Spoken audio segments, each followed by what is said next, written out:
je voulais vous raconter l'histoire de Gorée en français. Ici à Gorée, ce sont les Portugais qui sont venus ici en premier, en 1444. Puis après les Portugais, ce sont les Hollandais. Après les Hollandais, les Français. Après les Français, les Anglais. Après les Anglais, les Français encore. Puis c'est eux qui nous ont colonisés. L'esclavage, ça a été aboli par Victor Schœlcher. En 1848, ça a duré 400 ans.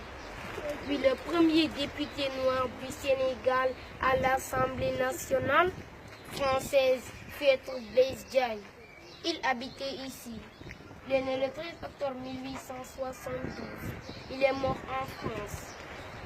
Puis ici, la distance de l'île est de 900 mètres de long sur 300 mètres de large. Alors ça nous donne 27 hectares. Puis ils venaient ici, les Français, et ils faisaient l'échange. Ils amenaient des miroirs, des fusils, des pacotis en échange des esclaves. C'était le commerce triangulaire des Afrique, Amérique, Europe. Et avant, toutes les maisons qui étaient au bord de mer, c'était des maisons des esclaves. Ici, à Gorée, il y avait 28 maisons des esclaves. On a gardé la dernière maison des esclaves.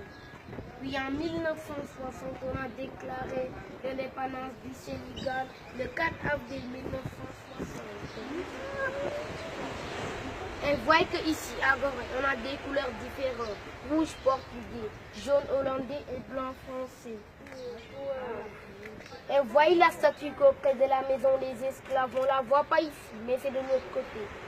Ça, c'est la statue de la libération de l'esclavage pour nos frères guadeloupéens. C'est les frères guadeloupéens qui nous ont fait ça le 31 juillet 2002. Un porte aller sans retour. Avant, il y avait un pont pour amener les esclaves.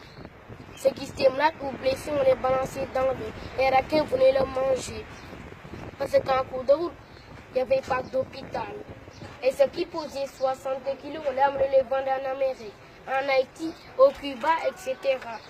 Ceux qui posaient moins de 60 kilos, on les laissait dans la salle des gymnastes temporaires. On les engraissait.